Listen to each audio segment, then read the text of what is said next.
ils ne vous nuiront que par malveillance. Et s'ils vous tuent, ils vous tourneront le dos. Puis ils ne seront pas assistés. S'ils vous tuent, wa in yuqatilukum,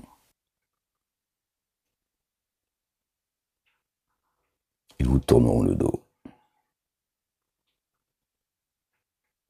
Si t'es mort, je veux dire, t'en as que faire de ce qu'ils font. S'ils te tournent le dos, vous voyez bien, c'est pas tuer dans le sens physique, ce qui peut arriver quand ils mènent une guerre contre toi.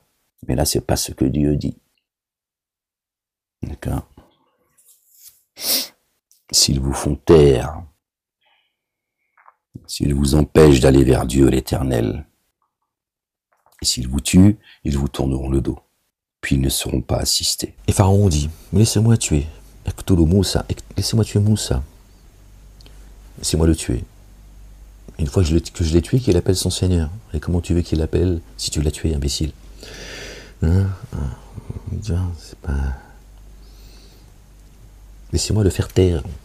Je vais le faire taire. Et puis qu'il appelle son Seigneur. On va voir s'il va lui donner la parole. Si lui, il va l'assister. Voilà ce qu'il dit. C'est pas tuer physiquement. Jamais Allah, le Dieu, ne laissera se perdre les actions de ceux qui ont été tués dans son chemin, ceux que l'on a fait taire. D'accord? Notre bien-aimé Jésus, le fils de notre bien-aimé Marie, paix et salut de Dieu sur eux et sur leur famille, il est venu avec l'épée tranchante.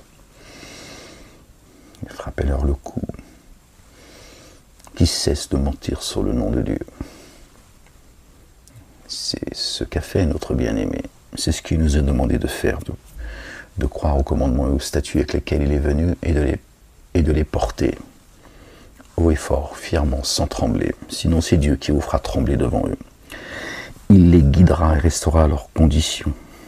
Jamais Allah, le Dieu, ne laissera se perdre les actions de ceux qui ont été tués dans son chemin. Il les guidera. Donc s'ils sont morts, il ne peut pas les guider. Vous voyez, tuer ceux qu'on a fait taire. Puisque juste après, il dit, il les guidera. Et restaurera leurs conditions.